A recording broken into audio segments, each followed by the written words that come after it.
Bristol, the largest city in the southwest of England and a centre of culture and arts. This is widely recognised to the point where the Premier Inn labelled Bristol as the most artistic city in the UK. This was measured off the number of art galleries, theatres, museums, street art and weekly gigs. However, Bristol is a hotspot and perfect example of another art, one more unseen: architecture. My name's Josh Cooper. I'm a lecturer in contextual studies and film studies at City of Bristol College. Been lecturing in art history and have a degree in history of art and architecture from the University of East Anglia. Architecture is the environment we make for ourselves. The environment around you is something which a lot of people just take for granted, I think. And our environment is vitally important for us. As people, we grow and learn in these spaces, and they're not just for grand moments. We're just going like day to day, like going to the supermarket or going to an office or whatever the case may be. Like, they're not noticing these things. Are they realizing that the benefit that it's providing both for the environment, both for the people? For the walls around us shape our lives, the ways we walk, where we drive, where we choose to sit and socialise and eat lunch. Yeah, I think architecturally, for a city to benefit from it is to provide opportunities for community, like these type of things, like landscape. You know, how can you make it, I guess, interactive, you know, for people. Once you put it there, and it can drag a lot of people. But people know this, albeit we don't give it much thought. Most people are aware of architecture in a functional sense. Is this room light enough, hot enough, cold enough? Is there a toilet nearby? Is there a kitchen where I can make a cup of tea? But they don't necessarily think about beauty or aesthetics, and they don't necessarily notice buildings as they're kind of going past them. What really makes Bristol special in the world of architecture is its uniqueness. Bristol is a very good example of a city which has a wide range of architectural styles from a wide range of periods. In most cities, one particular style or period has taken over, or has been the kind of dominant force, whereas in Bristol, whilst that is the case to some extent with the Second World War bombing and things like that, in general, there is a decent representation of most major architectural periods. And this unique element is important not only to the city, but to us. Whilst some are more in tune, others will still feel it in their subconscious. How every area is different, how every street is unique.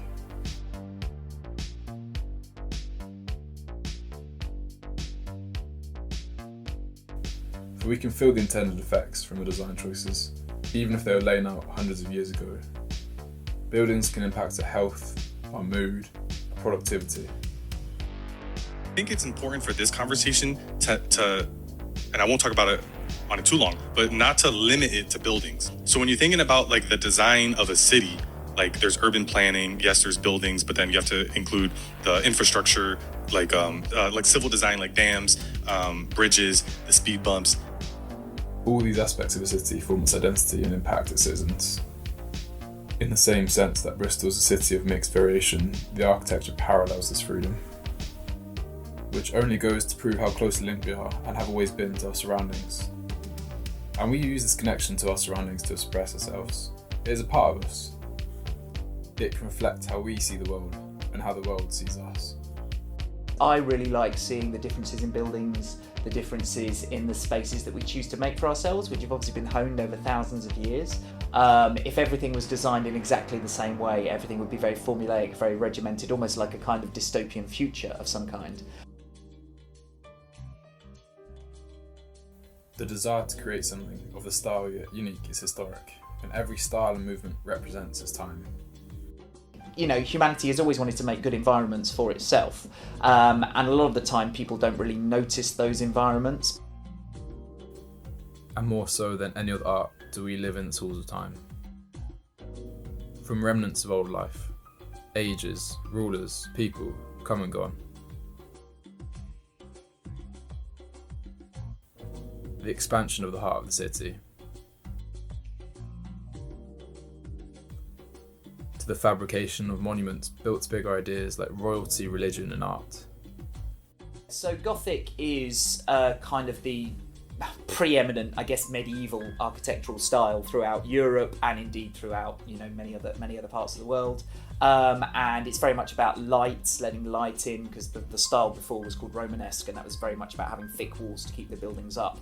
Whereas with Gothic, thanks to structural changes, the walls could be thinner, so you could have more glass in them, and you could really get a sense of kind of light. And again, in a kind of religious sense, this was about making architecture which kind of allowed you to get a sense of what it must be like to kind of praise the glory of God and go up to heaven.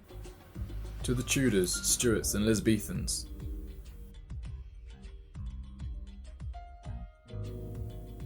the exaggerated and romanticised growth of English society.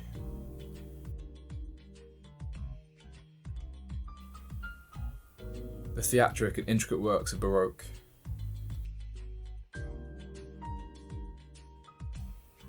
And then the large revival of old architecture with the Industrial Revolution and the Victorian civilization.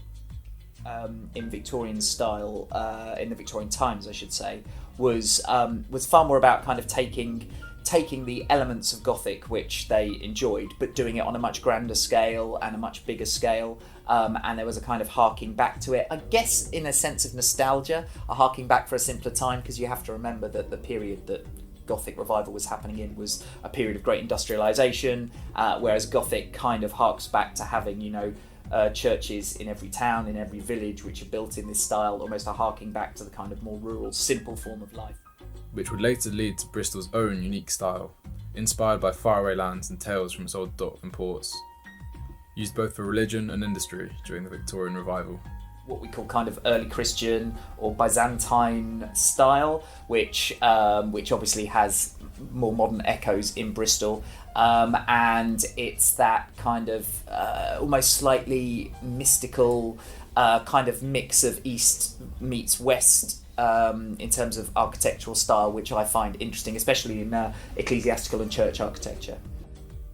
But architecture continues to innovate and grow to this day, with Art Nouveau, Brutalism and Modernism still being perfected.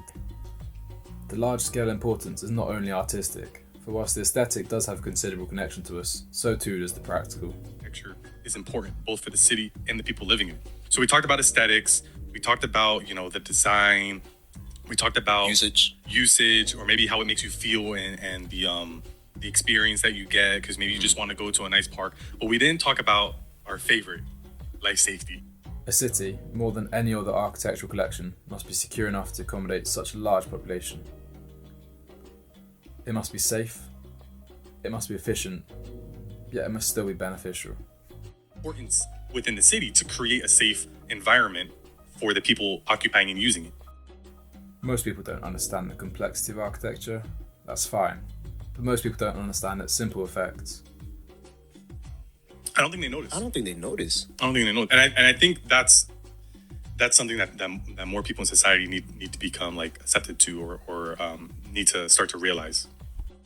A lot of places don't have the variety, don't have the level of interest that Bristol has, and it kind of means that people just take it for granted, I think, to a large extent, and that's a real shame, because so much of Bristol was lost during the Blitz. And it would be a real shame if any more buildings were to be lost through kind of lack of education and lack of knowledge. The city of Bristol holds an effect over all of us living here today, whether that's safety, freedom, beauty, it's up to the individual. Same as any city, any person, it is unique, and tells a story of history and culture. Next time you go outside, travel, work, pay attention to this unseen world, and understand that as we have shaped our environments over time, our environments shape us.